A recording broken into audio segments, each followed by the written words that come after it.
और यहाँ आपको बताएं कि अरशद शरीफ के जिस्म पर तशद्दुद के निशानात पाए गए। अरशद शरीफ की उंगलियों के नाखून भी खींचे गए। अरशद शरीफ की पोस्टमार्टम रिपोर्ट में शहीद सहाफ़ी पर तशद्दुद की तस्दीक। FIA ने पोस्टमार्टम रिपोर्ट वालदा के हवाले कर दी।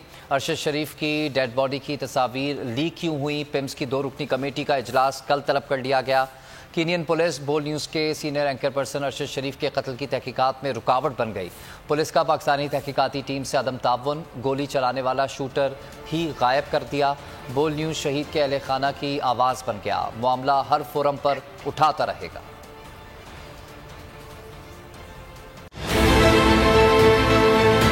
बहुत अच्छी कवरेज की है। ये मार्च की तो ज़बरदस्त कवरेज थी। बॉल की प्रॉब्लम सबसे बेस्ट थी। सबसे ज्यादा रील्स और सबसे ज्यादा रेटिंग के साथ बोल रहा नंबर 1। सब्सक्राइब करें और बेल दबाएं ताकि कोई खबर रह न जाए।